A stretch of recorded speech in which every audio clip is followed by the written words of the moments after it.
like to think everybody that participates in this program is a winner. And it's thanks to the vision of the Idea Village and Greater New Orleans Foundation that this takes place. I'm going to bring Tim Williamson back up here to introduce the previous year's winners who are going to come up here and give us some updates. So Tim, tell us what you're going to tell us. Our hero.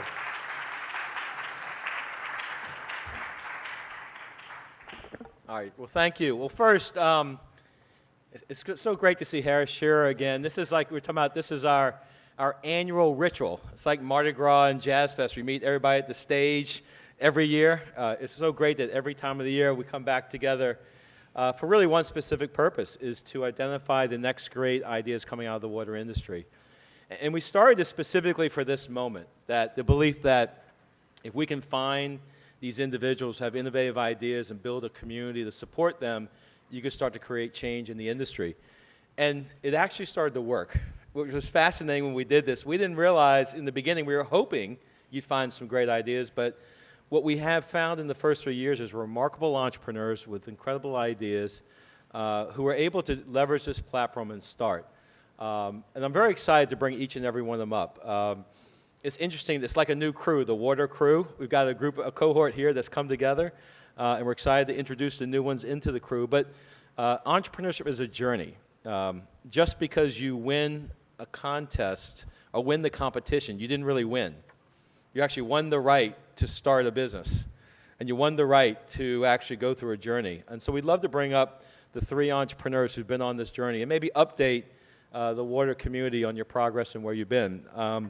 So what I'd love to do is bring up the first, in 2011, Water Challenge winner, David Culpepper from Nanofex, to give us an update, please.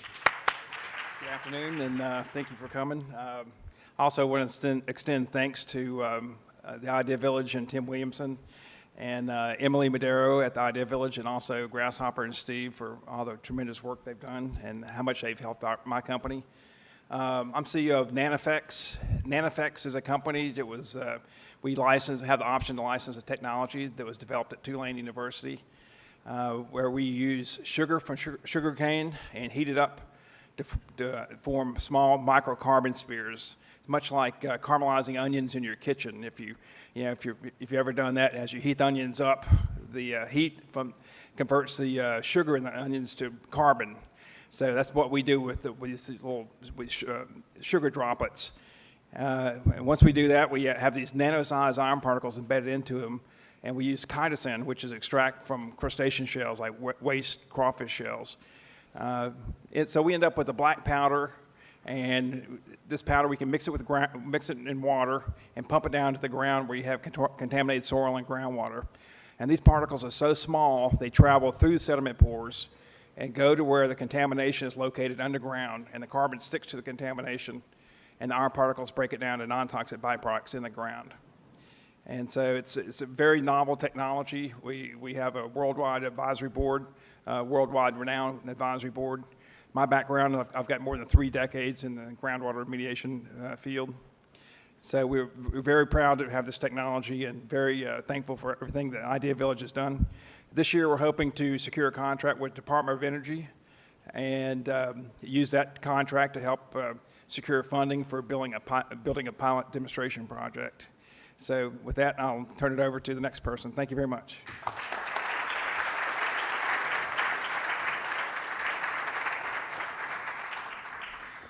Okay, in 2012, we had a scientist who came to us who said, you're gonna try to make me into an entrepreneur. And when we were going through the process, we asked her, well, who's the world's expert on what you're talking about? She goes, I am. But we can make a business out of that. So with that, I'd love to bring up Dr. Sarah Mack with Tierra Resources.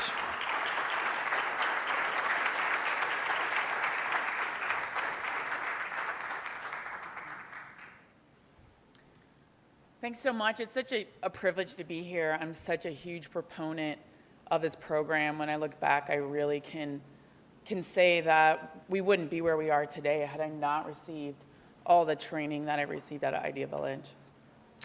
So congratulations for making it this far. When I look back, it was really making it this far that made the big difference in my company today. So I'm the president and CEO of Tierra Resources. Over the last 2 years since we won the award, we had our methodology nationally certified that introduced wetland restoration as an area that industry can privately invest into to offset their greenhouse gas emissions. So that's speculated to bring somewhere between $1 and $8 billion of private wetland restoration funding into this region over the next 50 years.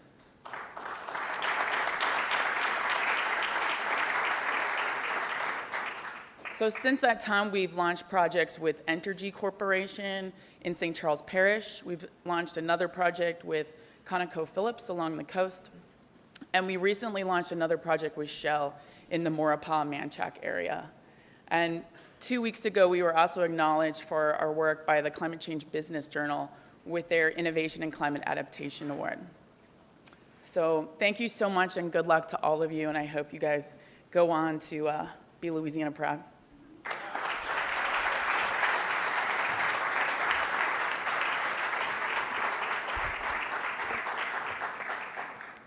And last year we had a Cajun from Cutoff, Louisiana, who charmed the crowd, but more importantly shared his vision for a way to deal with coastal erosion. And I got to tell you, I've been doing this for 14 years, and when you meet Mr. Webster Pierce, you see why we fell in love. And he won the 2013 Water Challenge. Webster Pierce or Pierce Industries?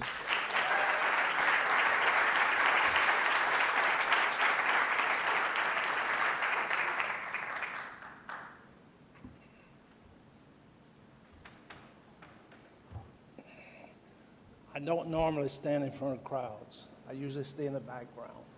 But I'm going to tell you a little bit of what I've done and the reason I'm over here. If it wasn't for the Idea Village and their support, I would not be standing in front of you, nor would my product be advanced as it has been advancing. The name of my product is called the Wave Robber. And what it does, it takes the energy out of a wave, suppresses it, destroys it, and allows about 10% to go through. So not only am I preventing erosion in the coastal areas of South Louisiana, I'm helping to rebuild it. The material I'm using is high-density polyethylene plastic. So not only can we recycle it, but the units can be reused. So that's a big advantage. Just recently, the company I'm associated with has been awarded a contract to build 500 feet of units in Vermilion Bay on Shark Island. We're going to have 500 feet. We're competing against 3 other companies. These were the 4 best companies in the United States, and presently, we're rated number 1 of those 4.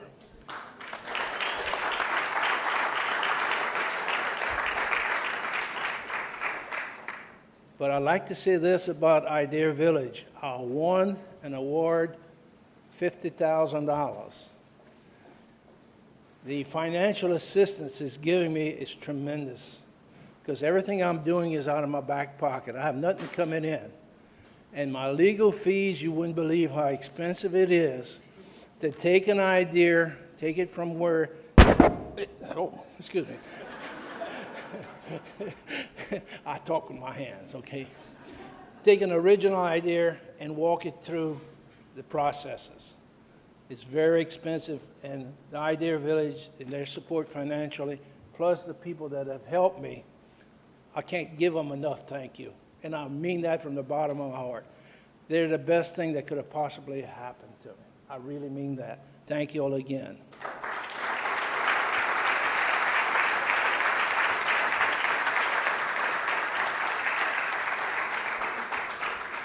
And obviously, I would like to say it's not just Idea Village, but it's the Greater New Orleans Foundation, which has been a great partner in the vision of this effort, providing the resources, but also it's you, the community, because it does take a village to grow ideas. And so we're excited to kick off the 2014 Water Challenge and identify the next group of entrepreneurs coming into the scene, to the community. So I want to thank everybody for being here. This is now the fun part. Thank you.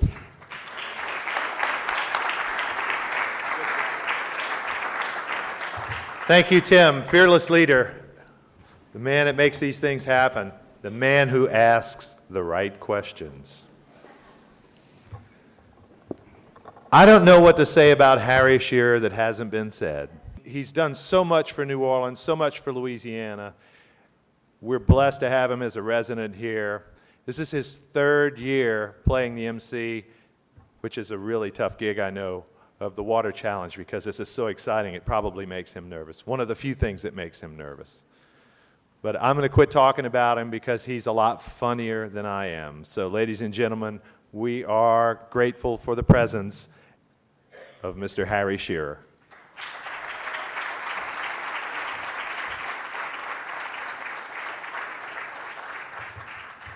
Thank you, Steve, I think.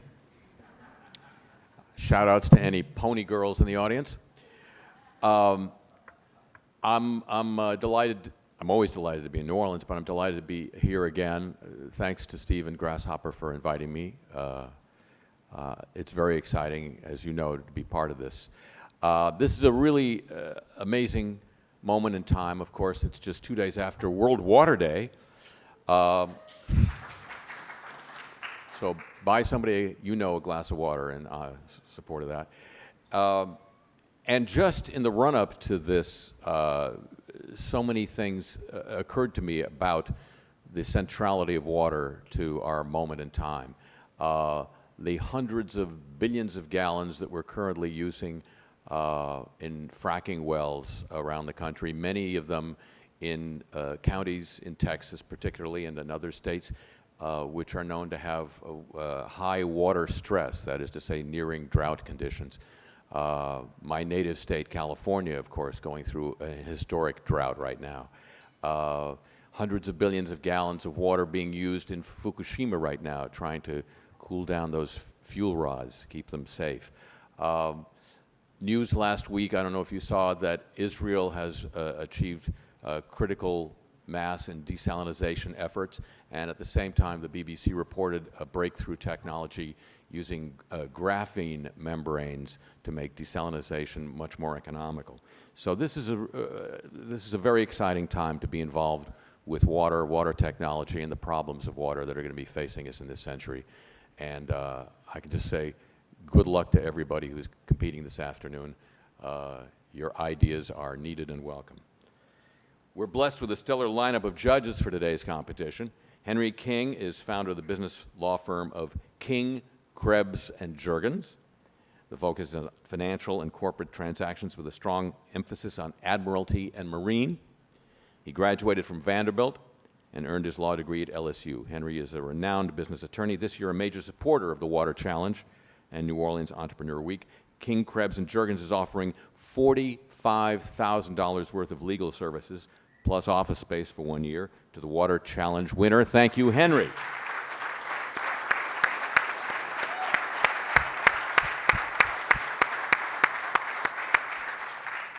And my lawyer's rates, that would be 3 hours. Barry Liner also participated in this morning's insightful discussions. He earned his PhD in water resources sustainability and also holds degrees in environmental systems engineering, business administration, and economics. How much time can you spend in grad school? He spent 20 years in the private sector as an engineer and now serves as the Director of Water Science and Engineering for the Water Environment Federation. He is a team leader for WEFTEC 2014, which brings more than 25,000 water quality professionals here to New Orleans this fall and is helping us elevate Louisiana's water assets and expertise as we build our water cluster. Thank you, Barry.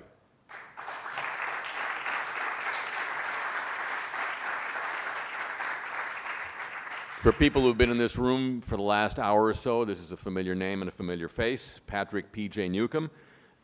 Most of you just learned in the previous panel, Sustainability Program Manager for Coca-Cola North America. It is pronounced Coca-Cola, right? He leads the company's energy and climate efforts, working on policy, governance, water, stewardship, energy efficiency, climate protection, sustainable packaging, and sustainable agriculture. Thank you, PJ.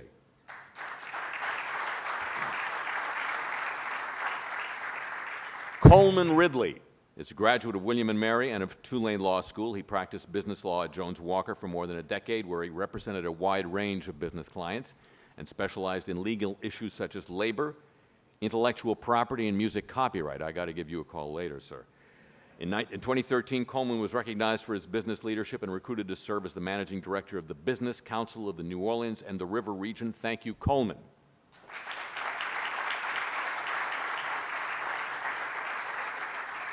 Elisa Speranza is Senior Vice President at CH2M Hill, where she leads government affairs, business development services, sustainability, and technology innovation. As a past chair of Water for People and with her countless hours devoted to improving the quality of life for all, Elisa Speranza raises the bar that defines business leadership. During her tenure, CH2M Hill has consistently been recognized as one of the world's most ethical companies. We're also proud to say she calls New Orleans home. Thank you, Elisa.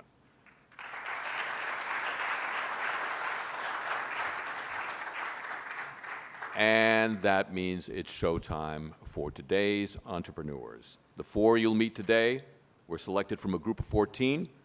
They participated in business development sessions led by the Idea Village's executive in residence, Chris Mangum, and the water. Yeah.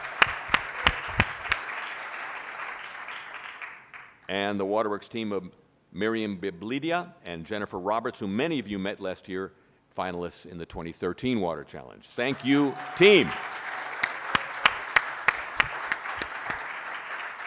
Okay, here's how it works. Each entrepreneur has 7 minutes for their pitch. Then the judges have 5 minutes to ask questions. Yes, you're right, that's a total of 12 minutes. So, let's begin. First up is Tyler Ortego of ORA Estuaries.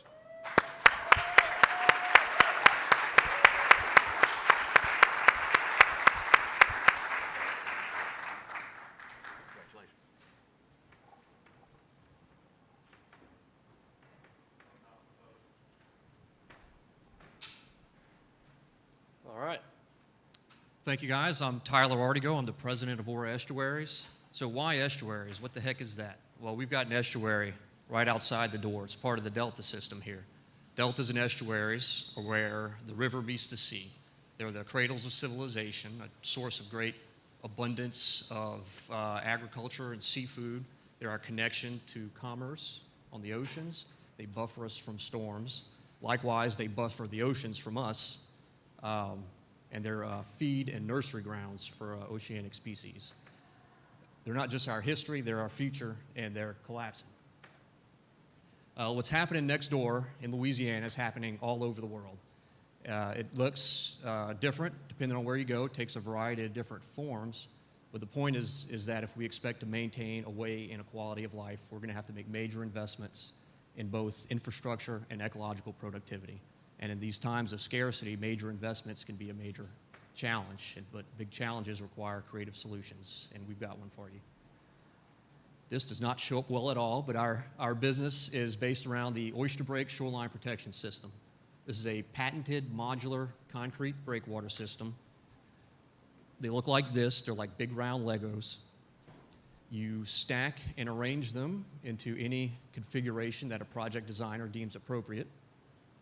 Oysters grow on it, making the units larger, rougher, cementing them together into a living, breathing, self-sustaining oyster reef. We developed a proprietary concrete mix. It's called Oystercrete, just for growing oysters like this. So why oysters? That's easy. It's a labor of love. Is there a performance-enhancing substance? But oysters have properties that are very interesting to an engineer. So they're broadcast breeders. They make millions and millions of free-swimming larvae. They are extremely gregarious. Oysters love oysters as much as I do, so they grow on top of each other. That's why you get reefs. And then they build heavy calcium carbonate shells, so they're literally living rock. Oysters are also of critical importance to the ecosystem. They've been called keystone species because that reef is the foundation for the whole estuary. And in places that have lost these oyster reefs, they're seeing severe consequences. So by creating an engineered structure to protect the wetlands and an oyster reef to enhance the estuary, we're doing more with what we've got. Our market has been primarily in Louisiana since 2010. We've done 5 projects ranging from $250,000 to $1.2 million. We're looking really hard at a project that the state's going to bid at the end of the year with a $20 million construction budget. Now, I've got hot leads right now in Alabama and Mississippi. We're also looking at the Northeast, particularly the Chesapeake and the Sandy recovery area as an area of expansion. Our biggest competitor in Louisiana is the status quo. You blow up Missouri, you float pieces of it down the river, and you sink it in the mud till it's gone. There are some other reef-making products. A lot of them use oyster shell contained in some method to create a shape. There are other engineered concrete products of varying quality, but none of them bridge the two worlds of engineering and oyster reefs like we do. Our go-to-market strategy is to leverage my experience in government contracting. I'm a professional engineer. I help other engineers specify our product into their projects, and that also involves a pretty wide and sustained effort to educate stakeholders from the agencies to the engineers, the planners, the regulators, the environmental advocates. It takes all types. We're looking to expand our geography for more project opportunities and work with the Nature Conservancy we've done 4 projects with them, and we're looking at doing bigger and better things. So we've got a 3-phase revenue model. Phase 1 is right now. This is what a typical project might look like. You've got the whole big pot of money. There's some owner, probably a government agency. They'll hire an engineering firm to design and bid the project out. Contractor wins it. They purchase the units from Wayfair, who's the manufacturer. We get a sales commission and some professional services to the contractor. I'd like to kick that up a notch. Phase 2, we own the whole thing. Not only do we own the whole thing, but we turn it from a one-time event into a multi-year management process. So how do we do that economically? Instead of using big blocks of concrete, we're going to take small pieces of concrete, grow hundreds and hundreds of pounds of oyster shell on it, and assemble it into a truly living coastal structure. So you've heard about living shorelines. This is going to be the new definition of a living shoreline. Nobody's doing it. Nobody's done it. We filed a patent application this morning. So in phase 2, that revenue curve gets a little bit sweeter, and the best part is that it's cumulative, so successive project starts really add to the success of the company. And then in phase 3, we start introducing product innovations and things like nutrient cap and trade schemes to drive up profitability. Progress to date, we've got 5 projects in the water in Louisiana.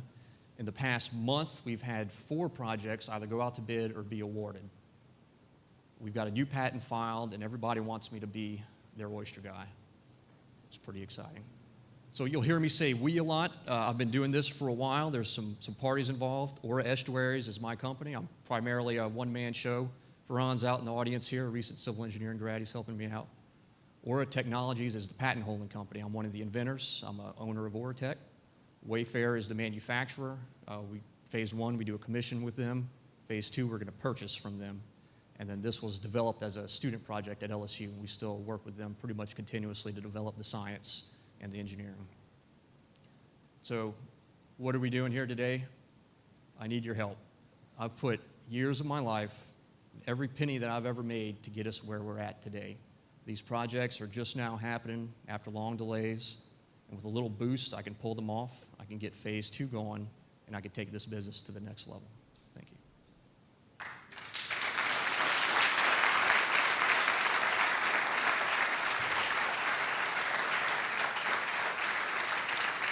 Questions?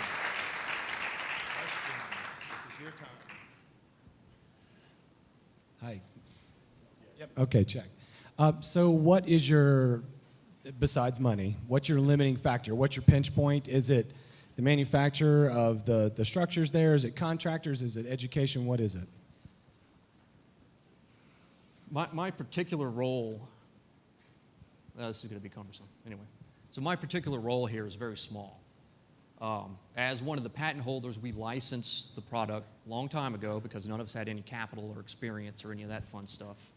And then as the projects got going, I decided to step out and work for our licensee as a salesperson. And the numbers are just small. The commissions aren't great. And so my incentive here was to own more of the project. And part of that comes from our experience in working with these things and understanding where and how the oysters grow. So I'm not worried about manufacturing. I think a significant challenge has been the timing. The government contracting is full of delays, And without capital, those delays can really, really mess you up. And that's really has been the pain point.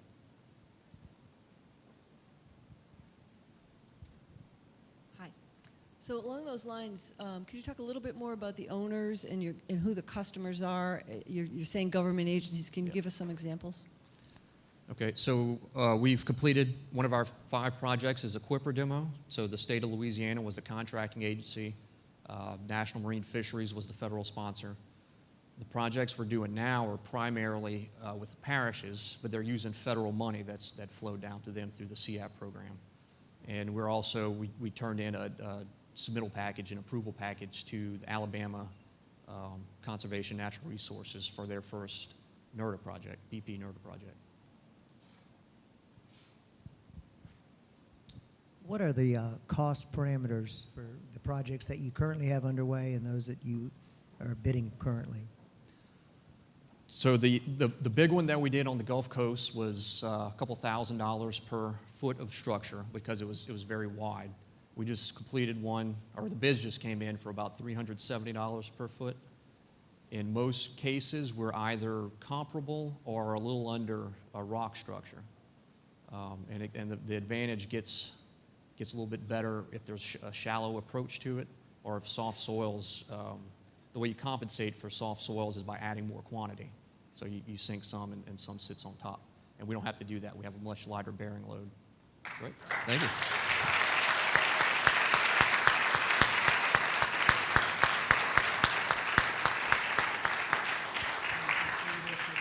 Yeah. The T-shirt can be found on Etsy. I had to promise to pitch it in order with permission to use it in this presentation. Thank you. Thanks, Tyler. I note with interest and some puzzlement the lack of follow-up questions on the matter of performance enhancement.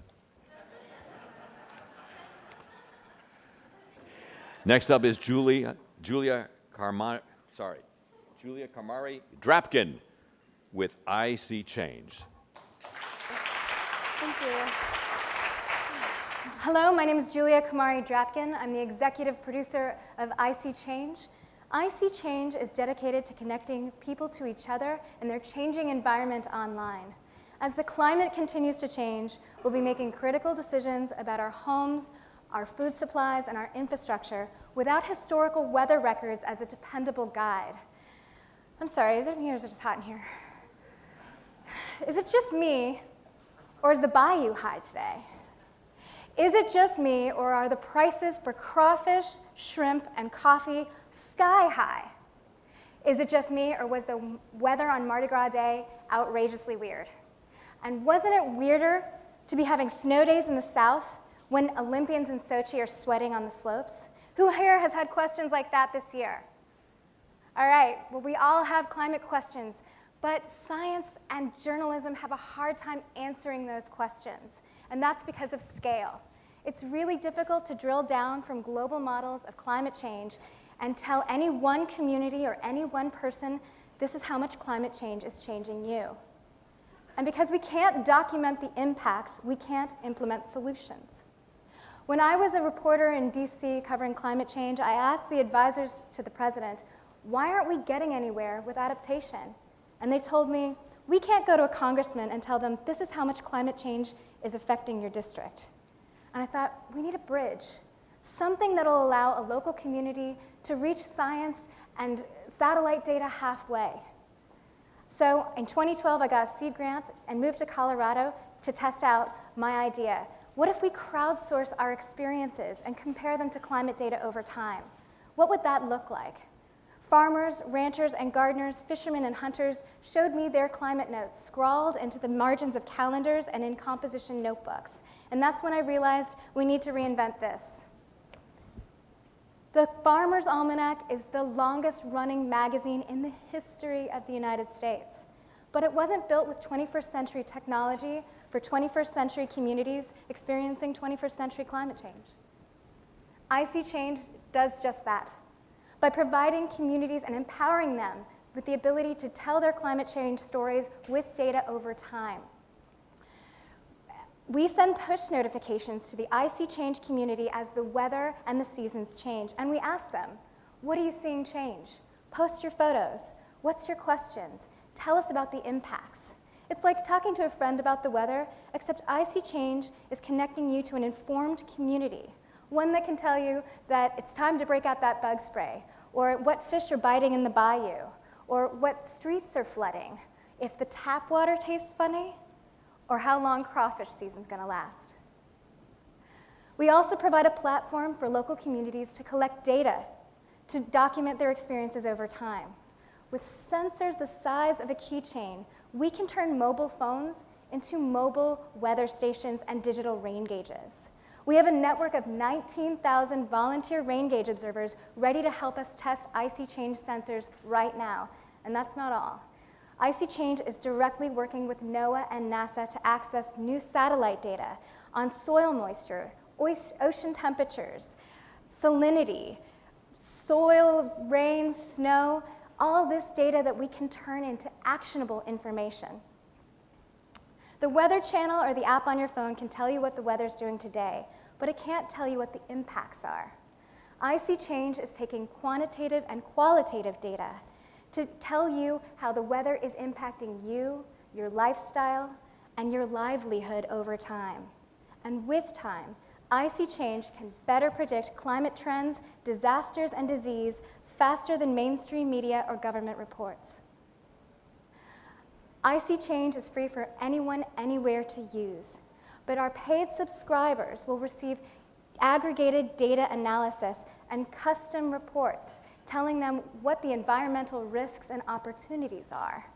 Economists will better be able to understand the impacts of the Arctic vortex on the stock market, will help farmers and ranchers prepare for droughts and freezes, and insurance companies and engineers and local governments will be able to better track urban and coastal flood experiences. Our revenue is based on a climate service information model. We'll be providing news streams to online media organizations, but our target laser focus are paid subscribers, people who are making risk decisions when it comes to food and flood securities, primary commodities traders, food producers, reinsurance companies. But our price points won't be out of range for small businesses, NGOs, and local governments. The financial data suppliers market is pretty big, $23 billion. The reinsurance market is $120 billion. And as we develop our algorithms, we'll be approaching Reuters and Bloomberg, the primary providers of financial data supply, to help distribute our services. Our team is composed of scientists, citizen scientists, sensor developers, media partners, and little geniuses who are just as passionate about IC Change as I am. As for me, I grew up in the Gulf Coast on a barrier island. I've covered the Asian tsunami and Hurricane Katrina. I've worked with NOAA, NASA, and the Office of Science and Technology Policy. So I know in my heart and in my head what we need to be doing. In fact, I just came back from helping to launch the National Climate Data Initiative with the White House last week. And IC Change found ourselves at the table with the founder of Esri, Google, Intel, and you know who else was there? The city of New Orleans. In fact, the city of New Orleans was mentioned by most of the presenters as the ideal place to launch a climate data enterprise. So if we launch IC Change right here, right now in New Orleans, we can establish our local business communities as leaders, not followers, when it comes to gathering climate data and analysis. IC Change can be used to identify and target engineering solutions and monitor the impacts as we try to address coastal sea level rise, coastal restoration, seasonal change, all the challenges that make New Orleans ready on the front lines. And once we establish our model here, we can bring it to other cities or even other countries who don't have weather and climate infrastructure at all. I know this sounds like pie in the sky, but we've already done it. Our climate model in Western Colorado in 2012 already alerted us to drought, wildfire, West Nile virus, and the earliest spring in the history of the United States 2 months in advance of mainstream news. We have users from all over the world posting and 2 years of data to help develop IC Change Phase 2. And with $50,000 here at the Water Challenge, that's exactly what we're going to do. We're going to develop our mobile app, finish our platform, and build out our team. We're not just interested in funding, we're interested in partners. So if you're interested in helping us develop the tools to help a changing world with changing climate, talk to me. Right now is the time. This is the time. We can change the world right here in New Orleans. Thank you.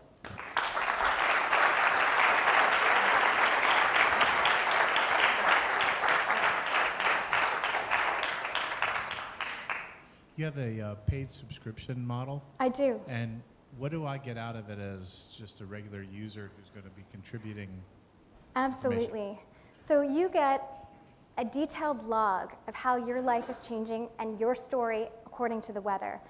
Icy Change was born from the ground up from farmers and ranchers who kept detailed notes and logs, nature notes, about what they did today. Oh, the drought from 1977. I remember what happened then. And they'll go get that composition notebook and look about all the inputs on their farm and ranch, the signals that they use to make decisions. No one's ever put that information online. So the American people don't want to be told how much climate change is affecting them. They want to decide for themselves. This is an opportunity to create a platform for them to do exactly that. I'm sorry if I missed it, but what evidence do you have that there is that people are willing to, the businesses are willing to pay for this, the subscription model? How much would you pay to know that the drought in California was coming? We have observers who told us and warned us of that. Same in Colorado. How much would you pay to know that the drought is expected to continue this summer? We had an observer in Salt Lake tell us that their lettuce was blooming early, and that's one of the first signs of a long extended drought in the West. So all these little signals are tied to seasonal change, and we're using our local observers and the NASA satellite data and algorithms to come up with a much better formula for understanding it. And going back to what is the user going to get out of it, people love to be social about the weather. It's the most common conversation starter. Even just being able to go out and say, hey, is it going to rain today? Or hey, where should I avoid the puddles on my run? Or again, are the bugs out today? What's biting in the bayou? All those little details, they really matter over time. Thank you. How are you going to ensure the accuracy and quality of your data? And following up after that, how do you assimilate all that data that's collected into something that's manageable and worthwhile? Absolutely. That's the paid service. Verification is the most important part when it comes to crowdsourcing. Part of the verification process comes with using the remote sensing data to verify that other people are seeing the same thing. When users alert us to an issue, we can actually target other users in the area to verify their observations with the push notifications. But the back end is the paid service. So we'll provide the verification, the fact check, the analysis, and we'll manage the data and just provide aggregated reports to our paid subscribers. Thank you. Thank you very much.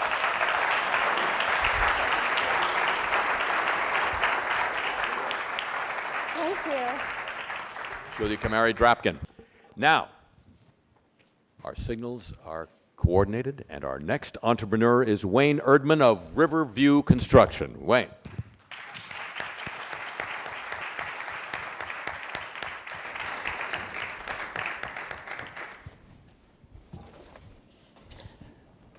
How y'all doing? I'm Wayne with Riverview Construction and the inventor of the Aqua Flood Barrier.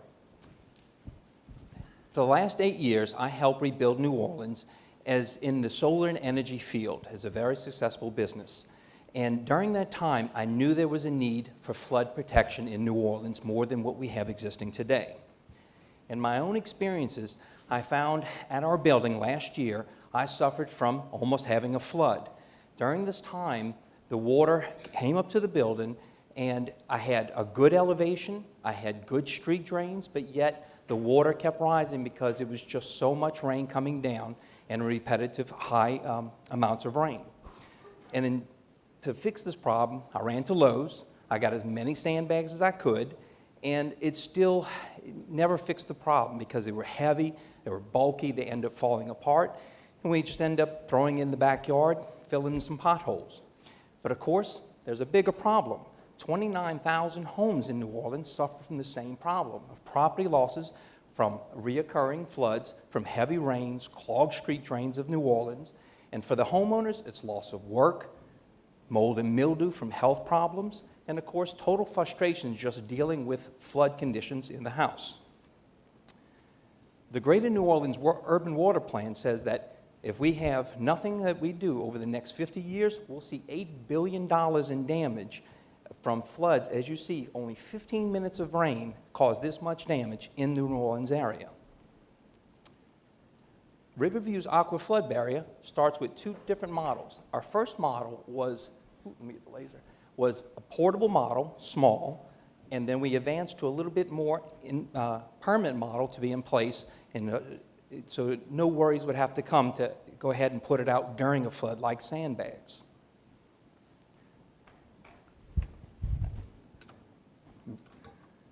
Our portable model rolls up, very lightweight, when it's time for a flood to come, roll out, comes in 50-foot lengths.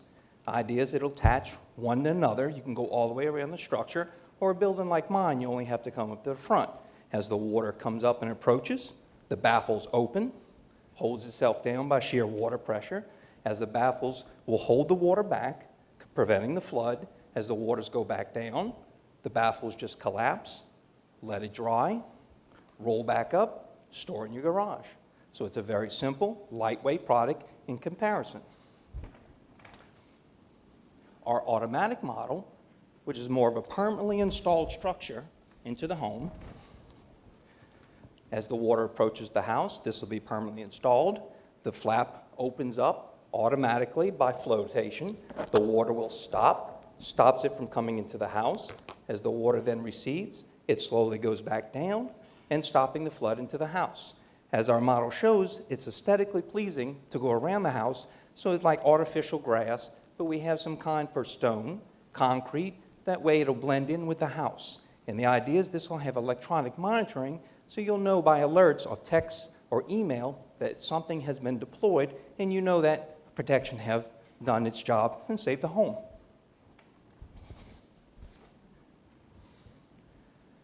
Our competition is only in what you see, heavy sandbags, barricades that have water-filled tubes that take longer time to set up. That means you have to get out there, lay them out, fill with water, drain them, pick them up, or you'll see heavy plastic barricades that just very heavy to put in, long time to set up, and take a lot of storage room when it's time to store them for the next flood occurrence. Other high-cost alternatives of raising homes now have limited grant funding opportunities, forcing homeowners to look for other flood protection in the Greater New Orleans area, and of course surrounding areas, anyone subject to flooding. Our marketing plan are based on existing flood maps, which show us where those reoccurring floods happen, where we can go directly to the client, show them what other alternatives there are to just accepting flooding, dealing with the, insurance deductions, and where we can show them that here's a flood protection, that you can avoid it altogether and just avoid the cost to it. Our cost profit for systems in comparison to our portable and our automatic model have a 40% average between them both. When taken back on our portable model, it has a 40% gross profit with current products that we're using. We're looking to change the products a little bit as we're in the testing phase with all this, and then get that profit even a little bit higher. Our automatic model has a 30% gross profit, and we have right now a partnership with a manufacturer, which we're also trying to get those prices down and hopefully bring the manufacturing locally to to produce more jobs also here.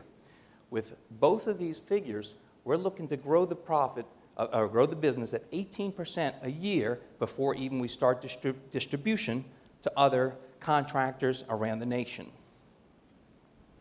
Of course, with the prize distribution, if we're lucky enough, we're looking to put it into product inventory, legal structure, staffing to help grow the aqua flood barrier, and then product testing to get our final products to the market and start advertising around the city.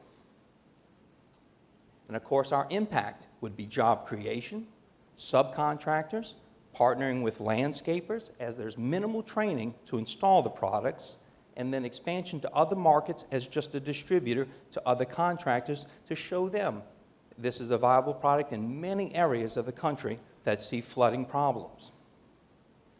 And of course, we are the aqua flood barrier. We are New Orleans. I'm Wayne Erdman, the inventor, and we're stopping flooding one house at a time.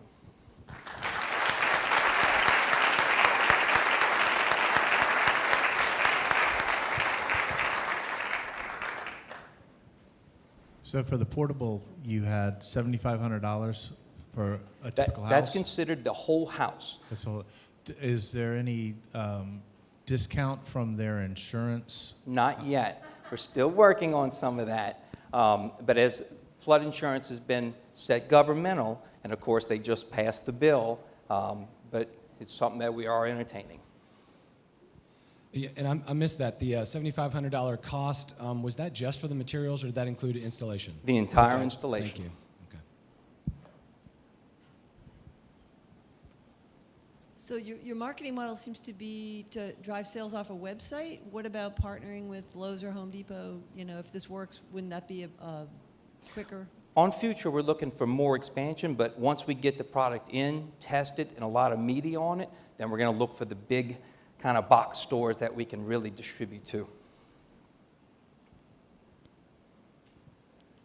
Do you have any intellectual property protection for your product, or is it ease of entry for other competitors? On the competitors? Yeah, well, no. Is it patented, or is there any way to patent it, or is that your plan? I think we're going to look for a patent that would be more like the type of the way it opens, closes, and monitors. In comparison that it is a water barrier, and other patents are out there, but we're looking how it's going to actually hinge and devise to get a patent on that. Just one other quick question. How has it worked in practice in flooding conditions, both the automatic and the other barrier that you've come up with? Have you actually used them in flood situations with success? Well, we've done a demonstration. I actually dug up the backyard, built a whole box around it, put this in, and it physically protected the entire center of it and automatically lifted up and went back down. So we can just try our first products. The idea is where we sit today, of course, depending on where all this brings to us, that we can get to the next stage is bringing the product physically to a testing facility and get our numbers on it. Thank you.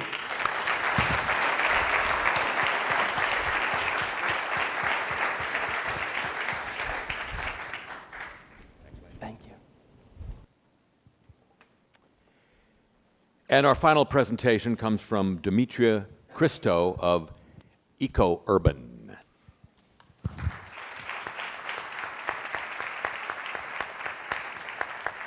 Hello, I am Demetria Christo, a biologist and landscape contractor. In 2007, my business partner and I co-founded Eco-Urban, a local, full-service landscaping company specializing in eco-friendly products and practices. From the start, we knew that if we wanted to make sustainability attractive to the broadest possible market, that we would have to make green look good. Eco-Urban installs 45 to 12,000 gallon cisterns, which are large holding tanks for rainwater. We collect rainwater from roofs, hold it in the cisterns, pressurize the rainwater, and add filters. Cisterns are important both for their individual cost-saving benefits and for larger sustainability applications. If 10% of New Orleans households had cisterns, we could save 1.5 million gallons of municipal water per year. And that's even if those homes were only using that water for outdoor purposes. That translates to 1.5 million gallons of rainwater that would also not inundate our already overburdened storm systems. So why doesn't everyone have a cistern? Individuals save money on their water bills, we benefit as a city. The most common reason that I hear is because they're ugly. So to solve this problem, Eco-Urban has developed a line of cistern cladding products. These decorative facades wrap neatly around the exterior of cisterns, giving the industry a bold new way to wrap cisterns quickly, economically, and elegantly. Our Generation 1 cladding line includes a classic wood model, a contemporary metal model, and a vine-covered trellis model. Patents are pending for these. We see our cladding as the means to the end of broad market cistern adoption, turning this common reaction into people taking action. So what is our market opportunity? Well, there's already momentum in the water storage industry. 15% of United States homes already depend on cisterns and wells. Municipalities are changing their water policies in favor of rainwater harvest. Some municipalities even have rainwater harvest mandates. There's also coming water shortages. In a US government accountability report, water managers in 36 states have reported expected shortages within the next 2 decades. So we have water supply pressures, coupled with the need for massive public water infrastructure repairs. And we can see how the North American water storage industry is growing to the tune of $5.4 billion by 2018. Water costs are rising across the nation. Here in New Orleans, water rates are rising 10% per year, more than doubling by 2020. For the average residential home, we'll see cost increases by a couple $100s. But when we look at large-scale non-residential bills, we're looking at cost increases by hundreds of thousands of dollars. So it's easy to see how people will turn to cisterns, and cisterns will become a common household feature.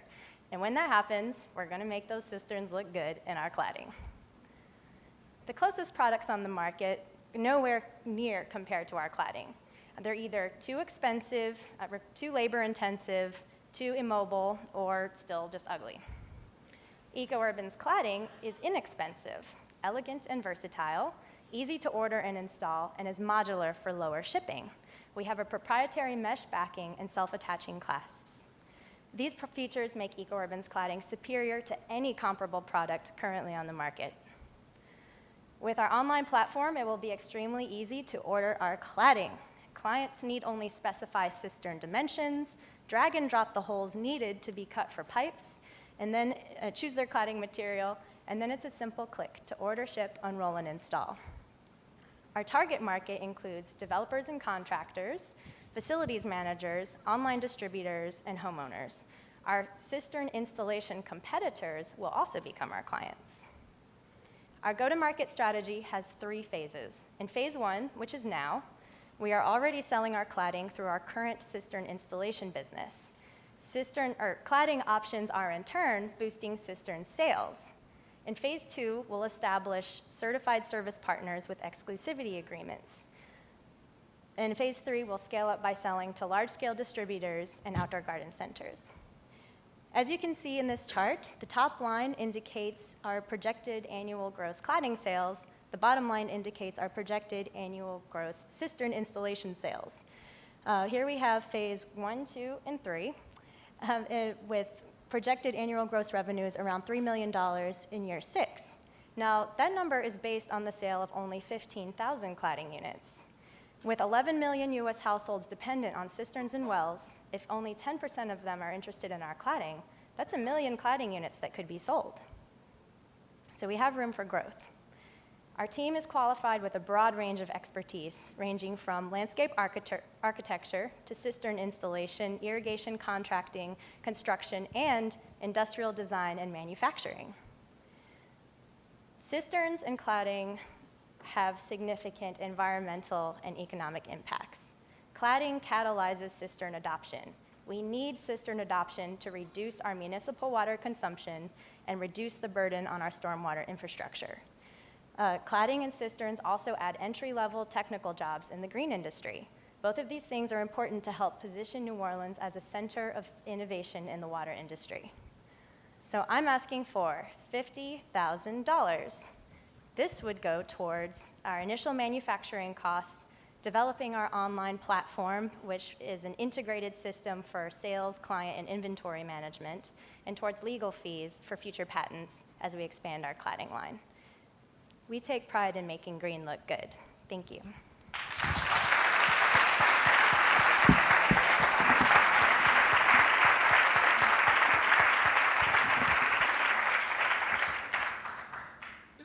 I think you said that the cladding drives cistern sales, but I think I missed it from the graph. It looked like your cladding was going to take off out of proportion from your cistern sales. Does it not drive also cistern sales? I missed that. Okay, so our cistern sales we're keeping local. So that's our cistern installation business, and we can radiate out from New Orleans into the Gulf South possibly. But once this product, this product is the scalable portion of our business. So anything outside of New Orleans, we're going to focus on the cladding product itself. And that will help other contractors that we have exclusivity agreements with. That'll give them a competitive advantage in their field as cistern proliferation happens across the nation and, of course, in other countries. It's a global issue. What's the projected lifespan of the cladding products, and how does that compare to your competitors? I would say 15 plus years. Each cladding product has a slightly different lifespan, but it's all at least 15 years. The classic wood model would be made out of cedar, so that has a classically long, extended lifespan. The metal model is aluminum based, so that'll never rust. And then the vine-cladded model, that's pretty durable as well. So it's a minimum 15-year lifespan. I would say that's the same, right on par compared to all the other products listed, because even if you had a cedar fence, it would be the same lifespan. If you had a cedar cistern, it would be the same lifespan. Could you say a few words about the cistern market here in the Gulf Coast? Because it seems to be a little bit at odds with other things we've talked about getting water back into the system through, pervious pavement and things like that. So just curious how that squares with some of the other goals that we have locally. Okay, so the first question is, what is the market here in Louisiana? Let's see, 12% of Louisiana households have cisterns and wells, compared to 15% of the national average. Here in New Orleans, because we're an urban area, they're not quite as prolific. Cisterns can be used for outdoor water use here in New Orleans, as approved by the Department of Health and Hospitals. When you get into rural areas where people have their own septic systems, people are allowed to use cisterns for potable water use as long as they have it inspected by the Department of Health and Hospitals. But I've spoken on the phone with some members of the Department of Health and Hospitals and addressed this issue, and they said, you know what? We haven't talked about this for a long time. Let me bring this back to the table. So I think that as conversations are rising across the country about what are we going to do when we hit water shortages and we don't have the money to fix our public water infrastructure, policies are changing. So I see that coming. In Texas, you can use your water for potable uses. And so I see that happening across the Gulf as we keep expanding our policies. That's it. All right, thank you.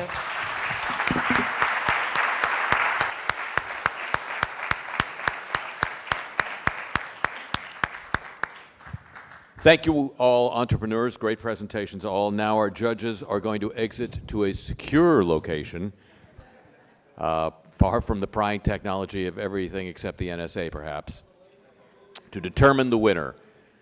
Let's give them a moment to exit the room. Let's give them a hand while they're exiting.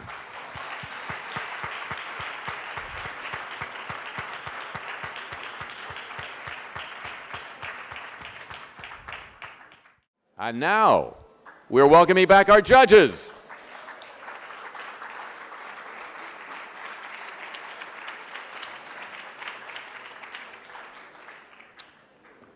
And does somebody have an envelope for me?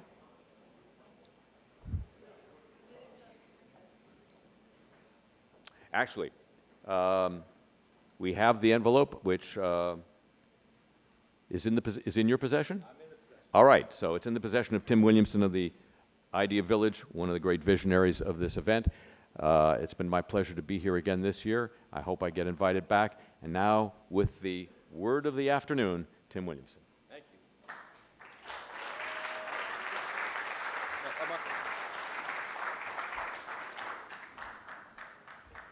Here we are again. Wow, guys, terrific.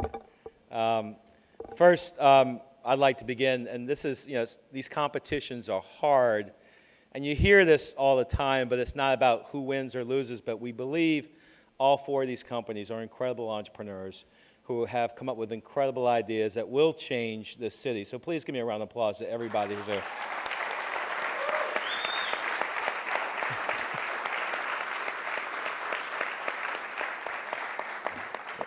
It's like an annual initiation. Welcome to the club, right? It's not easy. And before we announce the winner, I want to obviously say some thank you to some folks. First, Mr. Harry Shearer for the incredible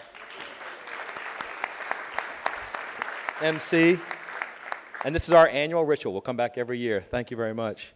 Ganoff. I want to obviously acknowledge Albert. Want to acknowledge the whole Ganoff board and Marco as a partner in this. But thank you for your support and belief in the Water Challenge.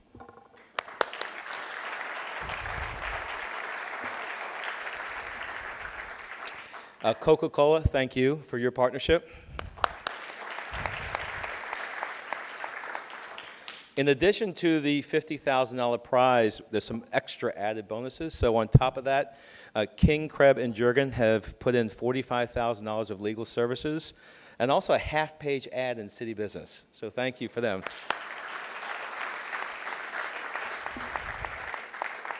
And Global Management Services is donating 40 hours of strategic consulting to all of you guys. You each will get 10 hours of consulting to help with your business. So thank you, Kevin Pollard. And it does take a village and an incredible group of people who've done this. I want to acknowledge the judges. Thank you for your time. The intense, real conversation just happened, so thank you for your time.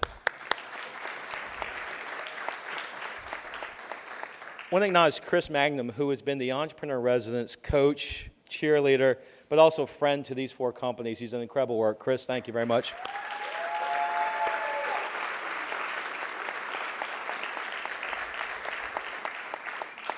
They're hiding back there, but Sally Foreman and Maureen Hughley, who've been pitch coaching and prepping. Thank you very much, Sally.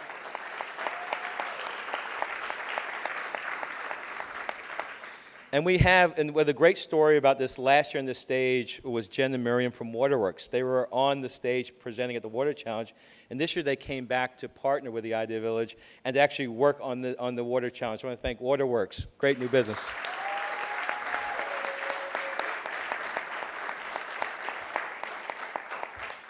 And certainly last but not least, but probably the most incredible people in the world, in my personal opinion, the water community, Grasshopper and Steve. Thank you so much for everything. Yes.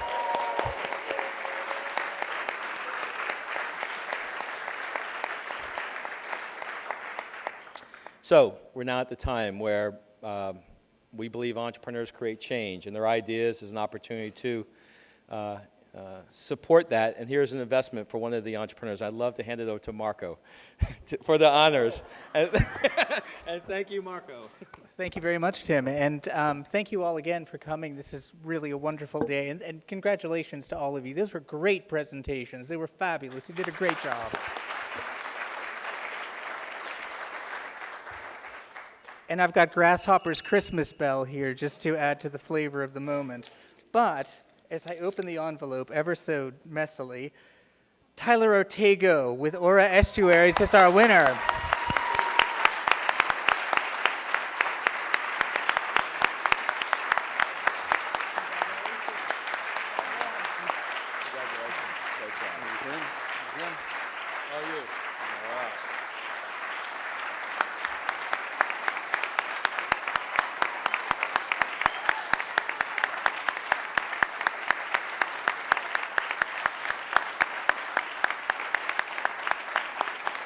Thank you.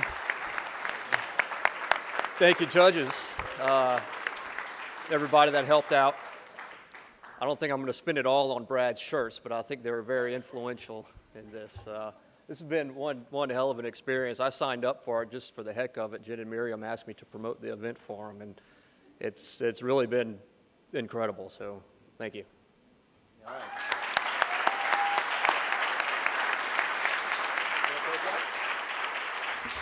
And I just realized with some embarrassment that I mispronounced your surname. It's Ortego. I'm sorry about that, Tyler, but you're a winner in any way I pronounce it. Thank you all again for everything. We at the Greater New Orleans Foundation appreciate all that you do, especially the great Idea Village team that pulls all of this together throughout what's becoming really a year-long event. So thank you. Thanks to our judges. Thanks to Harry Shearer, the wonderful Harry Shearer, and to all of you. Thank you.